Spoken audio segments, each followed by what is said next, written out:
Hi, it's Will here, and today I'm doing something a little bit different with the psychology of Scooby-Doo. Again.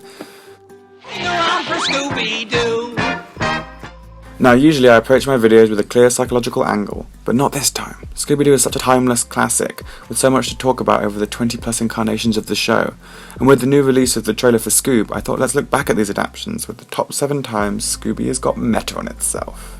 Coming in at number 7 is the Teen Titans version of Scooby-Doo, as they compete in a Family Feud type game against the titular Titans. With references galore to all the famous Scooby-Doo tropes, it deserves a spot, but its best bit would be the shade it throws at Hanna-Barbera Scooby-Doo crossovers like Scooby-Doo and Batman, or the new Scooby-Doo and Guess Who. Don't feel bad you never figured out this mystery. Our show can be a little out there. I think I have a pretty good hunch, actually. We were inserted into this episode as a cheap ratings ploy, and the Teen Titans are merely trading on the Scooby Gang's good name. Number 6 is a slightly more subtle reference that is featured prominently throughout What's New Scooby-Doo: the lack of an actual crime. The original incarnations of Scooby-Doo had a bad habit of sending basically anyone they caught to jail, no matter whether they'd actually really committed any punishable crime. So What's New Scooby-Doo decided to poke fun at this by acknowledging this throughout the show, my personal favourite being in Roller Coaster Ride.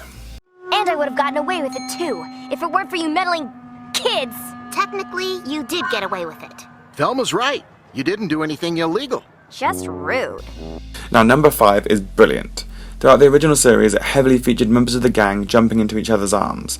A pretty difficult feat to say the least, and Be Cool Scooby-Doo summed this up nicely. Seriously, is no one going to even address the whole sudden everyone jump on Velma escape plan? I'm clearly the smallest, least athletic one here. I'm sorry, you did what now, Velma? While the number 4 slot could go to Mystery Incorporated for a number of reasons, especially its references to Flim Flam and Scrappy, which are great. But I think one of the biggest pills to swallow for Scooby-Doo is how on earth do so many people really believe there's actual monsters terrorising them? So let's focus on how Mystery Incorporated offers a solution to this. The whole town basically knows these monsters aren't real, but they're happy to be cashing on this monetary goldmine anyways. Just like Hanna-Barbera does. 49er's real name was Hank. Charlie belonged to Mr. Jenkins, who thought it would be easier to run an amusement park with a crazy robot. And Space Kook? Oh, don't get me started. Oh. Thank you, Velma.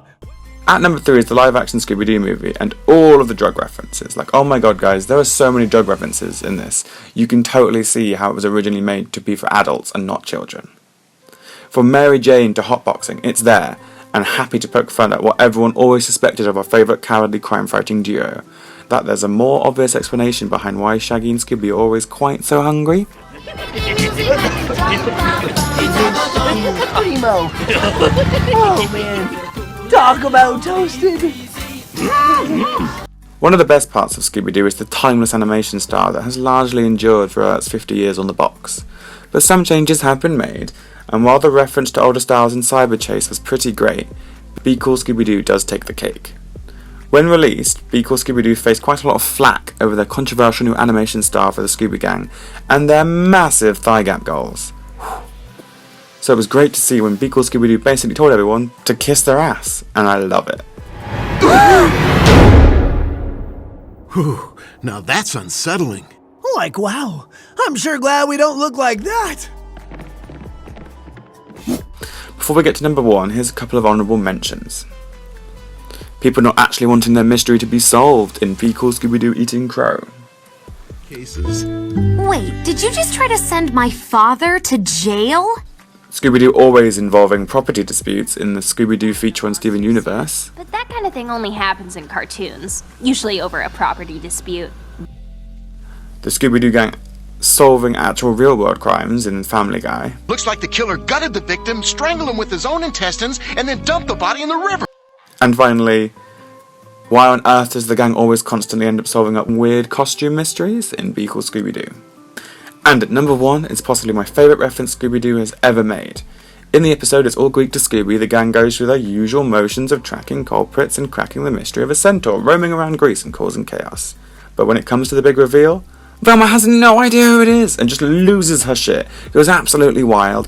It is the best. I love it so much. This can only be one person. The only person who was conveniently absent whenever the centaur attacked. Major Portsmouth. What?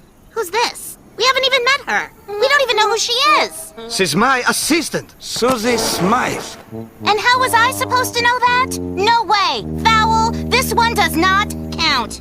If you can think of any other cool references Scooby-Doo has done that I missed, do tell me. And let me know down in the comments, because I couldn't do this without you meddling kids.